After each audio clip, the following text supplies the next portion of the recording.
पद धोक्यात आहे। सहर शेखवर बोगस जात प्रमाणपत्र दिल्याचा आरोप आहे। तर माझं जात प्रमाणपत्र बनावट नाही असं युनुस शेख यांनी स्पष्ट केलं। तर आपल्याला लक्ष केलं जातंय असंही युनुस शेख म्हणाले। कुणाच्या तरी राजकीय दबावातून आमच्यावर आरोप होत आहे असं त्यांनी म्हटलंय। उसमें जो उनके सवालात थे बनावटी सर्टिफिकेट, तो मैं आज आपको बताना चाहता हूं कि मेरा सर्टिफिकेट कोई बनावटी नहीं है। मुझे थाना तहसीलदार ने सर्टिफिकेट दिया है और 2011 में ये 27 अप्रैल को मुझे दिया गया सर्टिफिकेट। 15 साल पहले ये सर्टिफिकेट दिया गया। ये आप सब लोग देख सकते हैं। ये ओरिजिनल सर्टिफिकेट है विथ तहसीलदार की सिग्नेचर्स।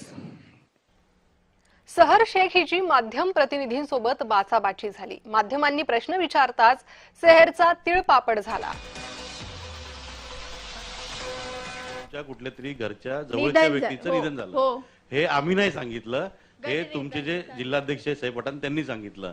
तुम्ही विचारता डेट कुठली आहे, हे त्यांनी सांगितलं पाहिजे। डेट आम्हाला माहिती आहे का? नहीं, ये बोल रहे हैं ना कि आप निधन के लिए गए बट नेक्स्ट डे आप वानखेड़े नाही, त्यांनी ज्यावेळी आम्हाला सांगितलं त्यांनी नसल्याचं कारण आम्ही त्यांना विचारलेलं होतं, तेव्हा त्यांनी ते कारण दिलेलं। ते म्हटले की निधन हुआ था ना, झूठ नहीं है। मग तारीख थोडी ना ते सांगणार। नहीं, आपने बोला ना नेक्स्ट डे आप वानखेड़े में दिखते हो। तुम्ही ऐका ना, तुम्ही ना तुमचे मुद्दे मांडा, मीडियाला दोषी धरू नका।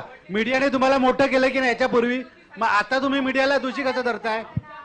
मीडियामुळे झाला ना मोठे, तर तुम्ही म्हणणं मांडा तुमचं। तुम्ही मुंबईत नाही।